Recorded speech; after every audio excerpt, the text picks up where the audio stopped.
எனது அருமை மாணவ கண்மணிகளுக்கு என் இனிய வணக்கம். நான் உங்கள் தமிழாசிரியை உமாதேவி பேசுகிறேன். இங்கு நாம் 10ஆம் வகுப்பு தமிழ் பாடப்பகுதியிலிருந்து இயல் 6இல் உள்ள வாழ்வியல் இலக்கியமாகிய திருக்குறள் பற்றி பார்க்க உள்ளோம். இது எம்முடைய 2ஆம் பதிவு.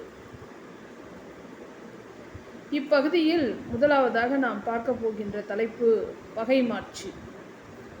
இது 87வது அதிகாரம், திருக்குறளின் 87வது அதிகாரம்.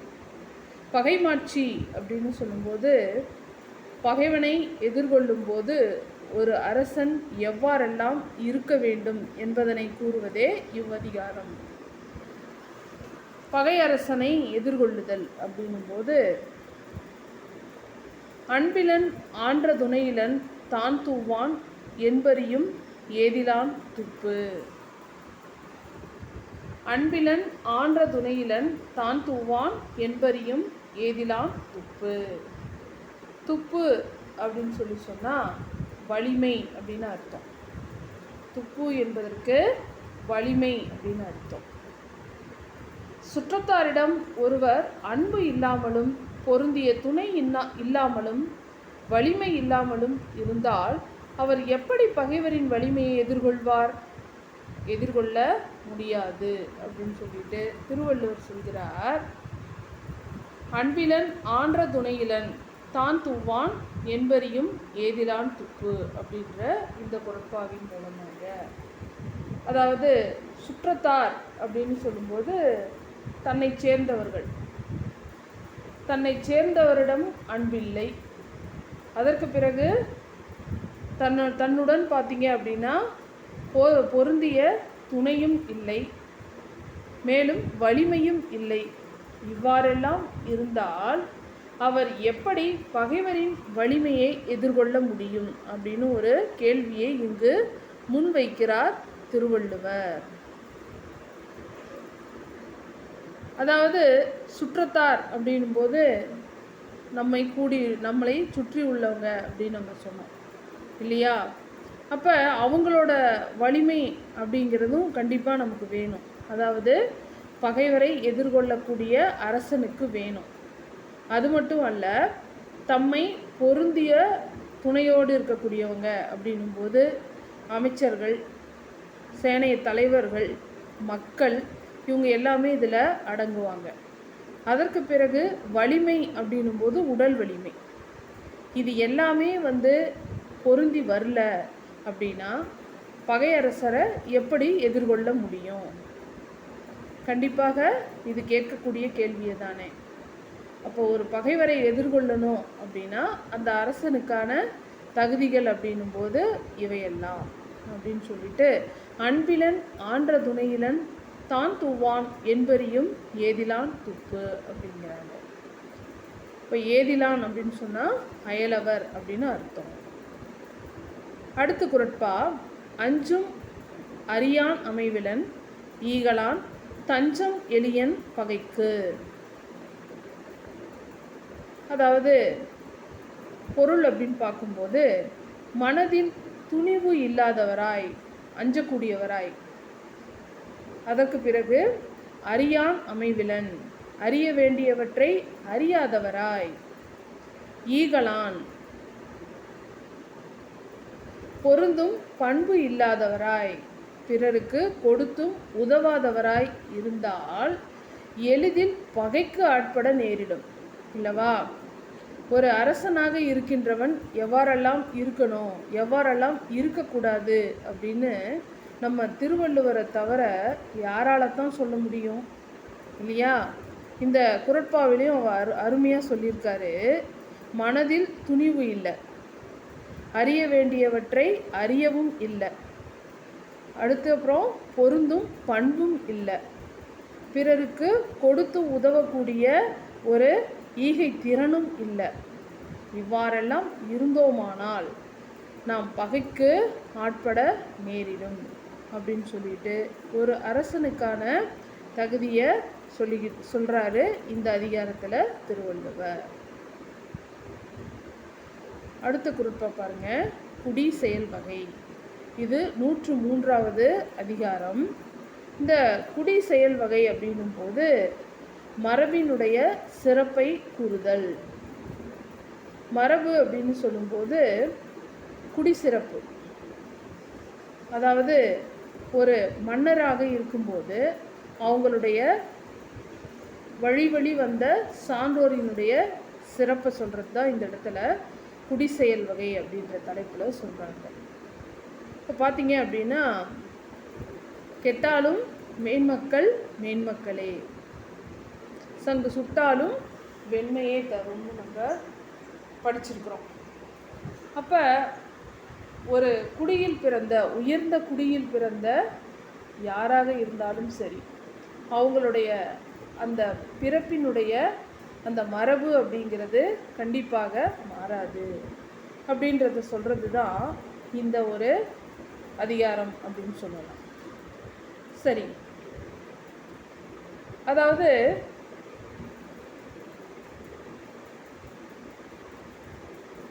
ஆழ்வினையும் ஆன்ற அறிவும் என இரண்டின் நீள்வினையால் நீளும் குடி.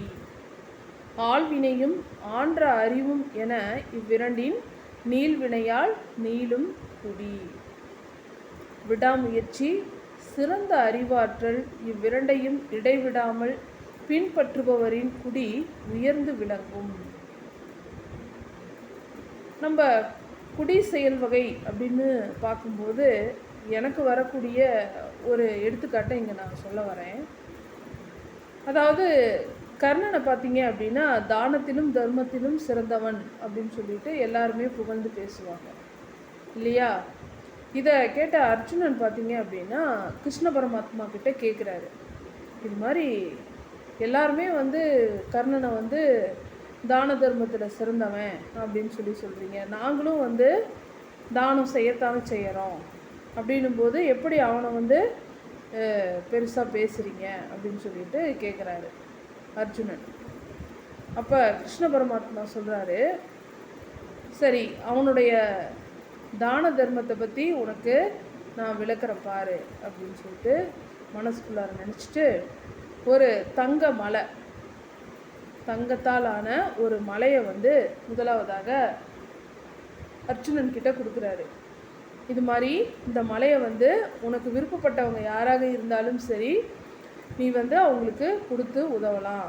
கொஞ்சம் கொஞ்சமாக தங்கத்தை வெட்டியோ அல்லது எப்படி வேணாலும் நீ கொடுக்கலாம். நீ இதை முழுவதுமாக தீர்த்துடணும் ஆனால் அப்படின்னு சொல்லிட்டு அந்த மலையை கொடுக்குறாரு. அப்போ இது போல் அர்ஜுனனும் அறிவிக்கிறான், இது மாதிரி நான் ஒரு தங்க மலை வச்சுருக்கேன், யாருக்கு யாசகம் தேவைப்படுதோ அவங்க என்கிட்ட வாங்கிட்டு போகலாம் அப்படின்னு சொல்லிட்டு. அப்போ பார்த்தீங்க அப்படின்னா எல்லோரும் நீண்ட வரிசையில் காத்திருக்கிறாங்க. இவனும் வெட்டி வெட்டி கொடுக்கவே தங்கம் போகுதே ஒழிய மலை குறைந்த பாடு இல்லை, வளர்ந்து கொண்டே போகிறது அந்த தங்க மலை. அப்போ இவனுக்கு ஒரே சந்தேகம், என்னடா அது இப்படி மலை குறையவே மாட்டேங்குது அப்படின்னு சொல்லிட்டு, தன்னுடைய தவறு என்னன்னு தெரியலையே அப்படின்னு சொல்லிட்டு யோசனை பண்ணிட்டு கிருஷ்ணா கிட்ட கேட்குறாரு, என்னவோ தெரில, இந்த மாதிரி மலையை நீ கொடுத்த, ஆனால் எல்லாருக்கும் நான் வெட்டி கொடுத்துட்டே இருக்கிறேன், ஆனால் மழை குறைந்த பாடு இல்லை, நான் தான் ரொம்பவும் சோர்ந்து போயிட்டேன் அப்படின்னு சொல்லிட்டு சொல்கிறான் இந்த அர்ஜுனன். அப்போ கிருஷ்ண பரமாத்மா அடுத்தது பார்த்தீங்க அப்படின்னா கர்ணனை கூப்பிட்றாரு, இது மாதிரி இந்த தங்க மலையை உனக்கு நான் கொடுக்குறேன், இதை நீ யாருக்கு வேணாலும் தான தர்மமாக நீ கொடுக்கலாம், அது உன் இஷ்டம், ஆனால் இந்த மலை முழுசையும் நீ கொடுக்கணும் அப்படின்னு சொல்லிட்டு இவர்கிட்ட சொன்ன அதே விஷயத்தை அவர்கிட்டையும் சொல்கிறாரு. உடனே கர்ணன் என்ன பண்ணுறாரு, அந்த விஷயத்தை கேள்விப்பட்டு திரும்பின அடுத்த ஒரு நொடிகள்லேயே பார்த்தீங்க அப்படின்னா 2 பேர் நடந்து போயிட்டுருக்குறாங்க. விவசாயிகளை போல் இருக்காங்கப்போ அவங்க நடந்து போயிட்டுருக்காங்க. அவங்கள கூப்பிட்றாரு, இங்கே வாங்க அப்படின்னு கூப்பிட்டு, இந்த மலை எனக்குரியது, தங்கத்தினாலான மலை இது எனக்குரியது, இதை நீங்கள் எடுத்துக்கோங்க, இனிமேல் இது உங்களுக்குரியது அப்படின்னு சொல்லிட்டு உடனே கூப்பிட்டு அந்த மலையை அவங்க போயிட்டு இருந்த ஆட்கள்கிட்ட ஒப்படைச்சிடுறாரு. இது மாதிரி பண்ணோன்னே கிருஷ்ண பரமாத்மா சொல்கிறாரு, இதுதான் வந்து தர்மத்தினுடைய பெயர். ஏன் அவரை வந்து நம்ம வந்து தர்ம பிரபு அப்படின்னு சொல்கிறோம் அப்படின்னா இதுதான். இதே உங்ககிட்ட வந்து இந்த மலையை கொடுத்தோன்னே கொஞ்சம் கொஞ்சமாக நீ வெட்டி கொடுத்த. ஆனால் இந்த கர்ணன் பார்த்தீங்க அப்படின்னா திருமண உடனேயே 2 பேர் போயிட்டுருக்கும்போது அவங்கள கூப்பிட்டு அப்படியே வந்து கொடுத்துட்டாங்க இல்லையா. இதனால தான் இவனை எல்லாரும் தர்ம பிரபு அப்படின்னு சொல்கிறாங்க அப்படின்னாங்க. இது மாதிரி அவங்களுடைய குடிப்பிறப்பு அப்படிங்கிறது அவங்களுடைய செயல்லையே தெரியும் இல்லையா. இங்கே குறட்பாவில் பாருங்கள், அதாவது ஆழ்வினையும் ஆன்ற அறிவும் என இவ்விரண்டின் நீள்வினையால் நீளும் குடி, விடாமுயற்சி சிறந்த அறிவாற்றல், இவ்விரண்டையும் இடைவிடாமல் பின்பற்றுபவரின் குடி உயர்ந்து விளங்கும் அப்படின்னு சொல்லிட்டு உயர்ந்த குடிபிறப்பு பற்றி மிக அருமையாக சொல்லியிருக்காரு திருவள்ளுவர் இக்குறட்பாவில்.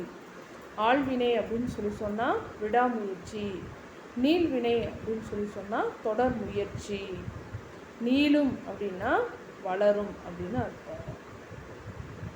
அடுத்து குறட்பா, குற்றம் இலனாய் குடி செய்து வாழ்வானை சுற்றமாய் சுற்றும் உலகு.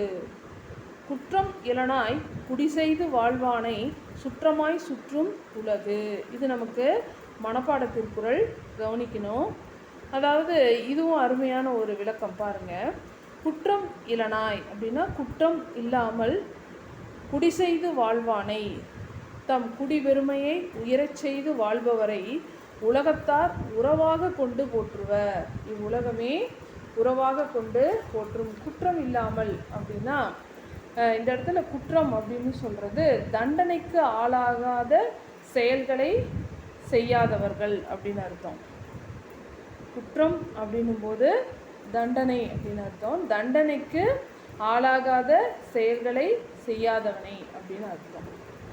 அப்போ ஒரு அரசன் அப்படின்னும் போது குற்றம் இல்லாமல் தம் குடிபெருமையை உயரச் செய்து வாழக்கூடியவரை உலகத்தார் உறவாக கொண்டு போற்றுவர் அப்படின்னு சொல்லிட்டு, இந்த உலகு அப்படிங்கிறது இந்த இடத்துல இடவாகு பெயர்.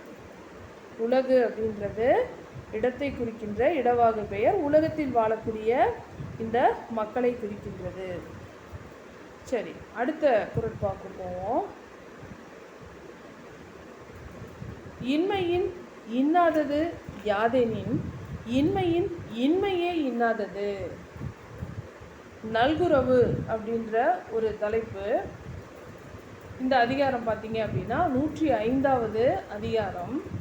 நல்குரவு அப்படின்னு சொல்லி சொன்னால் வறுமை அப்படின்னு அர்த்தம்.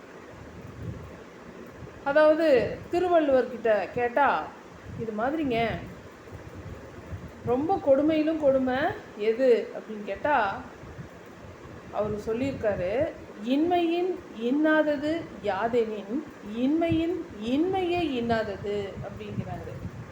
அதுக்கு தான் வந்து பார்த்தீங்க அப்படின்னா ஔவையாரும் சொல்லியிருக்காங்க வறுமையோட அந்த கொடுமையை.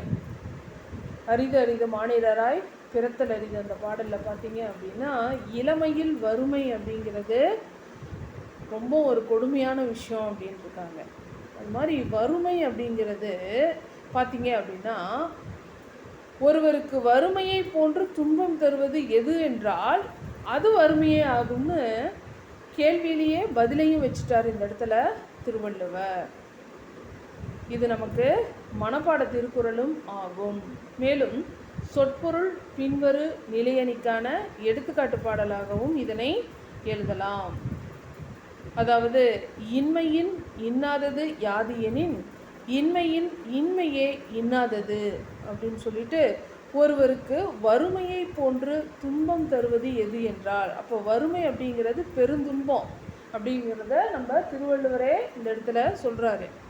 இப்போ அதை போன்று அப்படின்னு சொல்லிட்டு வேறு எதையும் இங்கே வந்து அவர் சொல்லலை, அதுவே தான் அதுன்ட்டார். அப்போ ஒருவருக்கு வறுமையை போன்று துன்பம் தருவது எது என்றால் அது வறுமையே ஆகும் அப்படின்னு சொல்லிட்டு ரொம்ப அருமையான ஒரு விளக்கத்தை சொல்லியிருக்காரு இந்த இடத்துல நல்குரவு அப்படிங்கிற தலைப்பில். இது சொற்பொருள் பின்வரு நிலையணிக்கான எடுத்துக்காட்டு பாடலும் ஆகும். நாம் ஏற்கனவே சொன்னது போல இது போன்று ஒரு குறட்பாவை கொடுத்து அவ்வணியை விளக்குமாறும் கேட்பாங்க. இல்லை அப்படின்னா இந்த அணியை கொடுத்து எடுத்துக்காட்டு தந்து விளக்குமாறும் கேட்பாங்க. அப்படி கேட்குற பட்சத்தில் நம்ம எதுவாக இருந்தாலும் எழுதுவதற்கு தயாராக இருத்தல் வேண்டும். அதாவது பார்த்தீங்க அப்படின்னா சொற்பொருள் பின்வரு நிலையணி அப்படின்னா செய்யுளில் முன்னர் வந்த சொல் மீண்டும் மீண்டும் வந்து ஒரே பொருளை தருவது சொற்பொருள் பின்வரு நிலையணி ஆகும். இன்மையின் இன்னாதது யாதெனின் இன்மையின் இன்மையே இன்னாதது அப்படின்னு பார்க்கும்போது இக்குறட்பாவில் இன்மை என்ற சொல் மீண்டும் மீண்டும் வந்து வறுமை என்ற ஒரே பொருளை தந்ததனால் இது சொற்பொருள் பின்வரு நிலையணி அப்படின்னு சொல்லிட்டு நம்ம எழுதணும். அப்படின்னா தான் முழு மதிப்பெண்கள் கிடைக்கும். அடுத்த தலைப்பு பார்த்தீங்க அப்படின்னா இரவு. இரவு அப்படின்னு சொன்னோன்னா நம்ம சொல்லக்கூடிய இரவு அல்ல இது. இந்த இரவு அப்படின்றது செல்வந்தரிடம் யாசித்தல், யாசகம் பெறுதல். கேள்விப்பட்டிருப்பீங்க. யாசகம் அப்படின்னு சொன்னால் பொருள் உள்ளவங்க கிட்ட போய் பொருள் அற்றவங்க யாசகம் கேட்டலை தான் இந்த இடத்துல இரவு அப்படிங்கிற அதிகாரத்தில் சொல்கிறாரு திருவள்ளுவர். இது 106வது அதிகாரம். அதாவது கரப்பிடும்பை இல்லாரை காணின் நிறப்பிடும்பை எல்லாம் ஒருங்கு கெடும். கரப்பிடும்பை இல்லாரை காணின் நிறப்பிடும்பை எல்லாம் ஒருங்கு கெடும். தம்மிடம் உள்ள பொருளை மறைத்து வைத்தல் எனும் துன்பம் தராத நல்லாரை காணின் வறுமையின் கொடுமை முழுவதும் கெடும். இப்போ பார்த்தீங்கன்னா இல்லாதவன் தான் இருக்கிறவங்கிட்ட போய் யாசிக்கிறான் இல்லையா? இருக்கிறவன் இப்போ என்ன பண்ணணும் அப்படின்னா இல்லாதவனுக்கு கொடுத்து உதவணும் இல்லையா? அப்படி கொடுத்து உதவாமல் அவனை பார்த்தோன்னே அந்த பொருளை மறைச்சி வைக்கிறான் அப்படின்னா அது ரொம்பவும் கொடுமையான விஷயம் இல்லையா? அதை தான் இங்கே சொல்கிறாரு. தம்மிடம் உள்ள பொருளை மறைத்து வைத்தல் எனும் துன்பம் தராத நல்லாரை காணின். துன்பம் தராத நல்லாரை காணின் அப்படின்னும் போது நம்ம பார்த்தீங்க அப்படின்னா இலக்கியங்களில் பார்க்குறோம். முக்கியமாக புறநானூற்று பாடல்களில் பார்த்துருக்குறோம். இது போன்று பாணர்களும் விரலியர்களும் பார்த்தீங்க அப்படின்னா மன்னர்கள்கிட்ட வந்து யாசகம் வாங்கிட்டு போவாங்க. அப்போ மன்னர்கள் வந்து பார்த்தீங்க அப்படின்னா இவங்களுக்கு ஏன் தரணும் அப்படின்னு நினைக்க மாட்டாங்க. அல்லது இவங்க வந்து ஏற்கனவே யாசித்தவங்களா, இப்போ தான் வந்து யாசகம் வாங்குறாங்களா அப்படின்னு கூட அவங்களுக்கு தெரியாது. வரவங்களுக்கு எல்லாமே வந்து யாசகம் கொடுக்கறது அப்படிங்கிறது தான் அவங்களுடைய வேலையாக இருக்கும். இப்போ அது மாதிரி கொடுத்து தமிழை வந்து வளர்த்தார்கள் அப்படின்னு சொல்லலாம். அப்படி இருக்கிற பட்சத்தில் தம்மிடம் உள்ள பொருளை மறைத்து வைத்தல் எனும் துன்பம் தராத நல்லாரை காணின் வறுமையின் கொடுமை முழுதும் கெடும் அப்படிங்கிறாங்க. இப்போ பார்த்தீங்க அப்படின்னா ஒரு எடுத்துக்காட்டு, அதாவது இதே போன்று ஒரு எடுத்துக்காட்டு நம்ம திருக்குறள்லேயே தான். அதாவது கரப்பவருக்கு யாங்கொலிக்கும் கொல்லோ இறப்பவர் சொல்லாட போவோம் உயிர் அப்படின்னு சொல்லிட்டு ஒரு குறட்பா. கரப்பவருக்கு யாங்கொலிக்கும் கொல்லோ இறப்பவர் சொல்லாட போவோம் உயிர். இது வந்து இரவச்சம் அப்படிங்கிற ஒரு அதிகாரத்தில் சொல்லியிருப்பார். ரொம்ப அருமையான ஒரு குறட்பா இது. இதை விளக்கத்தை கேட்டு பாருங்க. அதாவது ஒருத்தனுக்கு வந்து பார்த்தீங்க அப்படின்னா யாசிக்கணும் அப்படிங்கிற ஒரு நிலைமை. ஆனால் வந்து யாசகம் கேட்பதற்கு அவன் ரொம்ப அச்சப்படுறான். எப்படா வந்து யாசகம் கேட்கறது அப்படின்னு சொல்லிட்டு. ஆனாலும் பார்த்தீங்க அப்படின்னா யாசிக்கும் அப்படின்ற நிலைமை வந்துட்டதுனால வந்து கேட்குறான். அவன் கேட்கும்போது அதற்கு யாசகம் கொடுக்குறவன் என்ன பண்ணுறான் அப்படின்னு சொன்னால் இல்லை அப்படின்ற ஒரு வார்த்தையை சொல்லறான். அந்த இல்லை அப்படிங்கிற அந்த வார்த்தை பார்த்தீங்க அப்படின்னா கேட்டவனுக்கு பார்த்தீங்க அப்படின்னா பெரிய ஒரு ஏமாற்றத்தை கொடுக்குது. அதை வந்து விஷம் போல் நினைக்கிறான். இல்லை அப்படிங்கிற அந்த வார்த்தை விஷமாக பாய்கிறது கேட்பவனுக்கு. ஏன்னா அவன் வந்து யாசகம் கேட்பதற்கே வந்து கூச்சப்பட்டுட்டு வந்த இடத்துல இல்லை அப்படின்னு சொன்னோன்னே அது வந்து இவனுக்கு விஷமாகி போனது. அந்த வார்த்தையே இவனுக்கு விஷமாகி போனது.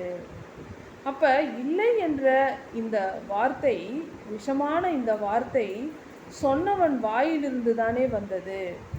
ஆனால் அவனை ஒன்றுமே செய்யலையே, சொன்னவனை இந்த விஷம் வந்து ஒன்றும் செய்யலையே அப்படின்னு சொல்லிட்டு வருந்துவதாக சொல்லப்பட்டிருக்கும் இந்த குறட்பாவில். கரப்பவருக்கு யாங்கொலிக்கும் கொல்லோ இறப்பவர் சொல்லாட போவோம் உயிர் அப்படின்னு சொல்லிட்டு இந்த குறட்பாவில்.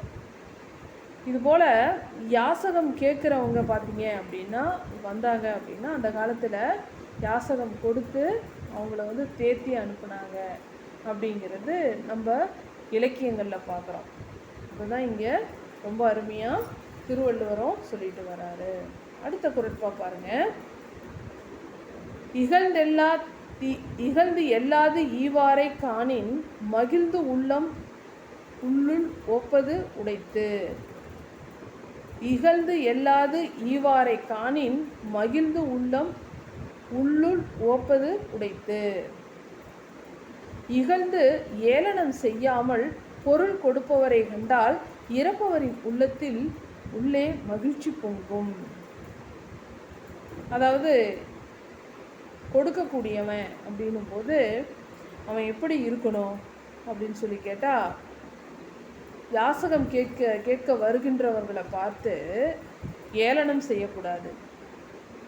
அதற்கு பிறகு அவங்கள பார்த்து நகைக்கக்கூடாது. இது மாதிரி கொடுத்தாதான் வாங்கக்கூடியவனுடைய மனசில் மகிழ்ச்சி பொங்கும். அதை தான் இங்கே சொல்கிறாரு. இகழ்ந்து ஏளனம் செய்யாமல் பொருள் கொடுப்பவரை கண்டால், மற்றவங்களுக்கு ஈகிறான் இல்லையா, அவனை கண்டால் இறப்பவரின் உள்ளத்தில், அதாவது அந்த பொருளை யாசிக்கின்றவரின் உள்ளத்தில் உள்ளே மகிழ்ச்சி பொங்கும் அப்படின்னு சொல்லிட்டு இந்த குறட்பாவில் ரொம்ப அருமையாக சொல்லியிருக்காரு இறத்தலினுடைய சிறப்பை. அடுத்தது பாருங்க, கயமை. கயமை அப்படின்னும் போது கீழ்மையான குணம். சிலரை பார்த்து நம்ம சொல்கிறோம், இவனுக்கு பார்த்தீங்க அப்படின்னா அற்பமான புத்தி அப்படின்னு சொல்கிறோம். அந்த அற்பமான புத்தியை தான் கீழ்மையான குணம் அப்படின்னு சொல்லுவோம். அப்போ கயமை அப்படின்ற அந்த வார்த்தையிலிருந்து தான் கயவன் அப்படின்ற ஒரு வார்த்தை தோன்றியதாக நாம் தெரிந்து கொள்ளுதல் வேண்டும். கயமை அப்படின்ற இந்த அதிகாரம் 108வது அதிகாரம். இதில் என்ன சொல்கிறார் திருவள்ளுவர் அப்படின்னு நம்ம பார்ப்போம். மக்களே போல்வர் கயவர், அவரென்ன ஒப்பாரியாம் கண்டது இல். மக்களே போல்வர் கயவர், அவரென்ன ஒப்பாரியாம் கண்டது இல். அதாவது அந்த கயவர்களை பார்த்தா, கயவர் அப்படின்னும் போது நம்ம சொன்னோம் திருடர்கள் அப்படின்னு சொல்லிட்டு, அவங்கள பார்த்தீங்கன்னா வித்தியாசமாக ஒன்றும் இருக்க மாட்டாங்க. அவங்க நெத்தியில் ஏதாவது எழுதி ஒட்டி இருக்குமா அப்படின்னு கேட்டால் கண்டிப்பாக இல்லை. இவன் கயவர், இவன் திருடன், இவன்கிட்ட ஜாக்கிரதையாக இருந்துக்கோங்க அப்படின்னு சொல்லிட்டு எழுதியிருந்தால் எல்லோரும் உஷாராக இருப்பாங்க இல்லையா. அவன் மக்களை போல தான் இருப்பாங்க, எல்லா மனுஷனை போல தான் அவனும் இருப்பான். ஆனால் பார்த்தீங்க அப்படின்னா அவன் திருட்டு குணம் உடையவனாக இருப்பான். அதுலேருந்து தான் அவன் கயவனா அப்படின்னு சொல்லிட்டு நம்ம தெரிஞ்சுக்கிறோம். பொருளை பாருங்கள்.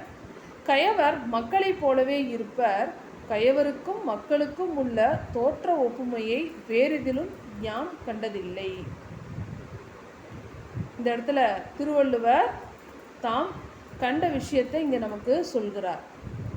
இப்போ ஒரு பெண் போயிட்டே இருக்கிறாங்க, திடீர்னு அவங்களுடைய கழுத்தில் இருக்கக்கூடிய செயினை ஒருத்தன் அத்துட்டு போகிறான் அப்படின்னு சொன்னால், அவன் தூரத்துலேருந்து வரும்போது அந்த பொண்ணு தெரிஞ்சிருக்குமா என்ன, இவன் வந்து நம்மளுடைய கழுத்தில் இருக்கக்கூடிய இந்த செயினை அத்துட்டு போக போகிறான்னு சொல்லிட்டு. யாரோ ஒருத்தன் வண்டியில் வந்துட்டுருக்கிறான் நம்ம எதிரில் அப்படின்னு தான் தோணுமே ஒழிய இவன் கயவன் அப்படின்னு தெரியாது. அவன் தன்னுடைய கழுத்தில் இருக்கக்கூடிய அந்த சங்கிலியை அத்துக்கிட்டு போனதுக்கப்புறம் தான் எதிரில் வந்தவன் கயவன் அப்படிங்கிறத அந்த பொண்ணு உணரும். அதை தான் இங்கே சொல்கிறாங்க. கயவர் மக்களை போலவே இருப்பர். கயவருக்கும் மக்களுக்கும் உள்ள தோற்ற ஒப்புமையை வேறெதிலும் நாம் கண்டதில்லை அப்படின்றார். இது ஓமையணிக்கான ஓர் எடுத்துக்காட்டு பாடலும் கூட. ஒப்புமையாக கூறியிருப்பமையால் இது ஓமையணிக்கான எடுத்துக்காட்டு பாடலாகவும் நாம் எழுதலாம். அடுத்த ஒரு பாடல் மிக அருமையான பாடல். இது பார்த்தீங்க அப்படின்னா வஞ்ச புகழ்ச்சியணிக்கான எடுத்துக்காட்டு பாடல். இது திரும்ப திரும்ப கேட்ட ஒரு பகுதியும் கூட, கவனிக்கணும். தேவர் அணையர் கயவர் அவரும் தாம் மேவன செய்தொழுகலான். தேவர் அணையர் கயவர் அவரும் தாம் மேவன செய்தொழுகலான். இந்த வஞ்ச புகழ்ச்சியணி அப்படின்னு சொல்லும்போது பழிப்பது போல புகழ்வதும் புகழ்வது போல பழிப்பதும் அமைவதும் ஆனது தான் வஞ்ச புகழ்ச்சியணி அப்படின்னு சொல்லுவாங்க. ஒரு விஷயத்தை பழித்து பேசுவது போல புகழ்ந்து பேசியிருப்பாங்க, புகழ்ந்து பேசுவது போல பழித்து பேசியிருப்பாங்க. இந்த குறட்பாலை பார்த்தீங்க அப்படின்னா புகழ்ந்து பேசுவது போல பழித்து பேசியிருக்காங்க. என்ன புகழ்ந்துருக்காங்க அப்படின்னு கேட்டால், இந்த கயவர்களை தேவர்களுக்கு இனியாக புகழ்ந்து பேசியிருக்கிறாங்க. என்னடா அது, கயவர்களை போய் எப்படி தேவருக்கு இனியாக சொல்லியிருக்காங்க? தேவர்கள் அப்படின்னு சொல்லும்போது விண்ணுலகில் வாழ்கின்ற தேவர்கள். அந்த தேவர்களுக்கு இனியாக எப்படா சொல்லியிருக்காங்க அப்படின்னு சொல்லிட்டு பார்க்கும்போது என்ன சொல்கிறாங்கன்னு நம்ம பொருளுக்குள்ளார போய் பார்ப்போம். தேவர் அணையர் கயவர் அவரும் தாம் மேவன செய்தொழுகலான்.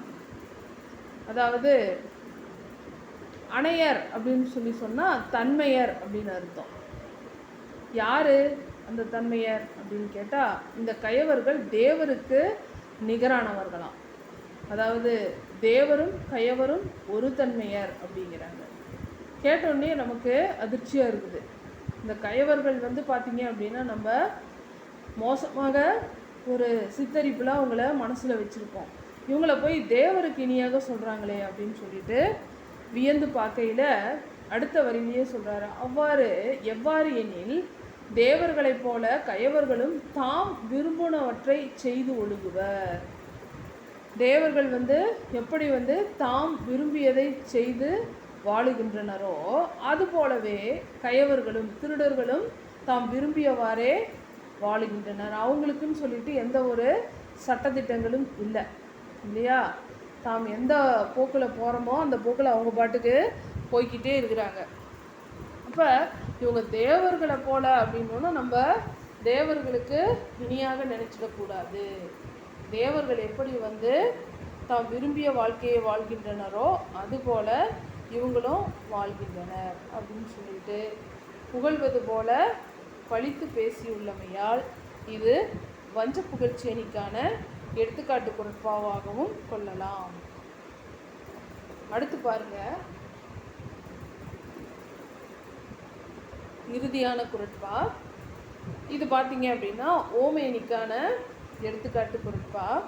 இது வரைக்கும் நம்ம பார்த்த குறட்பாக்களில் அதிகபட்சமாக ஓமையணிக்கான எடுத்துக்காட்டு குறட்பாக்களே மிகுதியாக வந்துள்ளன. இந்த இறுதி குறட்பாவும் ஓமையணிக்கான எடுத்துக்காட்டு பாடலே. சரி, என்ன சொல்கிறாங்கன்னு பார்ப்போம். சொல்ல பயன்படுவர் சான்றோர் கரும்பு போல் கொல்ல பயன்படும் கீழ்.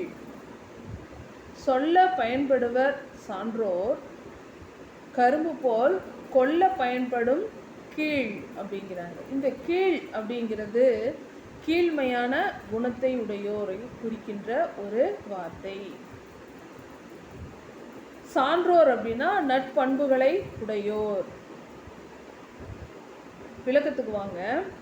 ஒருவர் தம் குறையை சொல்வதை கேட்ட உடனேயே உதவி செய்வர் சான்றோர். கரும்பை பிழிவது போல நெருக்கி பிழிந்தால்தான் பயன்படுவர் கயவர். இப்போ பார்த்தீங்க அப்படின்னா சொல்கிறாங்க, சொல்ல பயன்படுவர் சான்றோர் அப்படின்னும் போது தம் குறையை சொல்வதை கேட்ட உடனேயே உதவி செய்வர் சான்றோர். சான்றோராக இருக்கக்கூடியவங்க. சான்றோர் அப்படின்னா நல்ல குணங்களை உடையோர் அப்படின்னு நம்ம பார்த்தோம். நற்பண்புகளை உடையோர், உயர்ந்தோர். இது மாதிரி ஏராளமான எடுத்துக்காட்டுகளை சொல்லிகிட்டே போகலாம். அது மாதிரி நம்ம ஏதாவது ஒரு குறைய சொல்கிறோம், குறை அப்படின்னு சொன்னால் இல்லாமை அப்படிங்கிற ஒரு குறையை போய் சொல்கிறோம் அப்படின்னா, அந்த குறையை கேட்ட உடனேயே உதவி செய்ய துடிக்கக்கூடியவங்க தான் நல்ல சான்றோர்கள். ஆனால் இந்த கயவர்கள் அப்படின்னும்போது அவங்கள எப்படி நம்ம நினைக்கணுமா, கரும்பை பிழிவது போல நெருக்கி பிழிந்தால்தான் பயன்படுவர் கயவர். கயவர்கள்கிட்ட கரும்பை பிழியிற மாதிரி, கரும்பை அதனுடைய அந்த மிஷினில் விட்டு பிழியிற மாதிரி இவங்கள பிழிஞ்சோம் அப்படின்னா தான் இவங்கக்கிட்ட இருந்து எதையாவது நம்ம பெற முடியும். ஆனால் இவங்க, அதாவது சான்றோர்கிட்ட நம்ம சொல்லும்போதே நம்முடைய தேவையை புரிஞ்சுக்கிட்டு நமக்கு உதவி செய்வாங்க அப்படின்னு சொல்லிட்டு, சான்றோருக்கும் கீழான குணத்தை உடைய கயவர்களுக்கும் இந்த இடத்துல ஒப்புமையை கூறியுள்ளமையால் இது ஓமேனிக்கான எடுத்துக்காட்டு பாடல் ஆகும். மேலும் பார்த்தீர்களானால் இப்பகுதியில் நமக்கு மனப்பாட பாடல்கள் உண்டு. அது மட்டுமல்லாது இப்பகுதியில் அணி இலக்கணங்கள் நிறையவே உண்டு. அதற்கு பிறகு பார்த்தீர்களானால் இலக்கண குறிப்பு ஆகிய இலக்கண பகுதிகளும் உண்டு. மேலும் வினாவிடைகள், குறுவினாக்கள், சிறுவினாக்கள் என வினாவிடைகளும் உண்டு. எனவே இப்பகுதியினை மாணக்கர்களாகிய நீங்கள் நன்கு படித்து மனனம் செய்தல் வேண்டும். இப்பாடற்பகுதி இத்துடன் முற்று பெற்றது. நன்றி, வணக்கம்.